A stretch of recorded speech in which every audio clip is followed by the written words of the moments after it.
Karong buntaga atong makauban ang usa sa mga iladong direktor dinhi sa Subo. We have this morning Direct B. Mayong buntag Direct B ug welcome sa GMA Regional TV Live.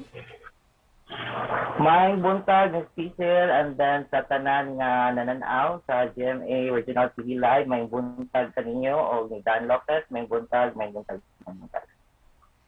Thank you for granting this interview, Direct. First of all, congratulations for winning the Best Experimental Film sa Indie World Film Festival. How do you feel about this, Direct?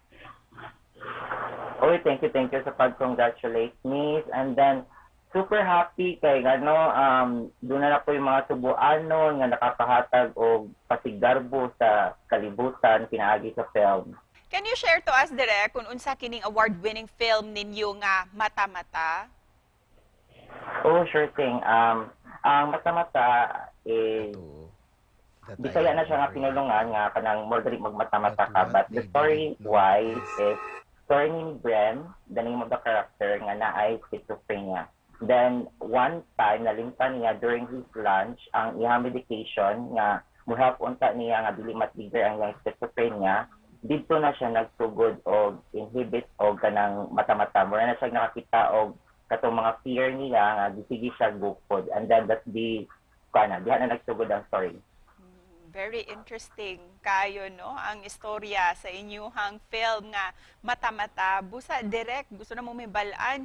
How long na nininyo plano ang maong movie? Ug unsa pud ang inyuhang mga gipang-agian nga mga struggles during filming? Actually, na-planning na mo last year pa with Dan kay ang challenge good ani nga film for the actor is solely tiyara jud ang cast. Tiyara ang cast, but mangita lang niya og lain nga murag represent niya sa as lain nga version.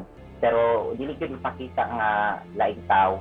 Like tiyara jud totally ang character for the entire film, which is mo na challenge na ako as a director. And then another na mo nga challenge during sa amo ng pag-film is ang budget jud. This time, Direk, let's talk about your career. Isip usa ka direktor. Kanusa ka nagsugod pagka-interesado ni ining film career nimo? Unsa po'y naka-motivate ka nimo pagka-direktor? Actually, ako is dugay na jud ko writer from way back 2010 sa laing nga station, and then since nagkaila mi ni Dan at that time po, then way back 2021, iya akong gi-invite to write a story for Sinulog Sound Fest. And then it so happened nga 2021 pinag-pandemic, so wala na dayon ang atong Sinulog Sound Fest dito sa Cebu. So mao to nga iya akong gi-invite as a writer at the same time as a director. Maayo kayo ang tandem jud ninyo ni Dan, Direct B. And we also heard na you have a lot of awards already as a director. Can you share this to us? Kung pila na pud ka films ang imuhang na-create? Kan ubay-ubay na, I think murag di man siguro siya more than 10, basta murag almost 10 films. Ug isip usa ka director, how do you conceptualize your films, Direct? Ako ang strategy or style na ako is it always starts just from an idea. Then from there, pwede na nimo isuwat. Kaya pwede for now, dili pa nimo siya magamit. Nga eventually, balikan lang nimo kay kinahanglan na siya. Working ana. Para kanimo, how important is Cebuano film, ilabi na para sa ato ang nasod? Ug para kanimo, how will our films, our Cebuano films, compete also sa international level? Ang style jud mo, we're also competing man here sa sa Philippines. And then so far maglisod sa jud sulod, pero nakasulod sa last year with my phone call sa Sinimalaya. And then for this year, wala pa ako about sa result, but so far we're trying. And then naalang ko aning idea which basig makatabang po ni sa uban nga mga filmmakers, especially sa mga Cebuano, nga nakuha niya ako sa film nga state, nga if the clue is not in front of you, try to look on the other direction. Busa, finally, unsa ang inyong mensahe direct ilabi na sa ato ang mga kapuso viewers nga nagtan-aw karon?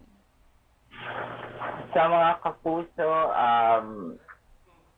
actually ako is mental health advocacy jud ko kadang whatever it is nga inyong agian karon, which is especially niagi kag pandemic nga grabe kayo ka challenging for each and every one of us. Go lang. Always choose kindness and look on the positive side of life. Ana lang, laban lang tayo, kalaban man kita, mga kapuso, kalaban. Ug laban usab ang ato ang mga Cebuano films. Busa, daghang salamat ug congratulations Direk B. Okay, thank you, Ms. Cecil. Thank you. O sa tanang staff and crew sa GMA Regional TV Live, thank you very much.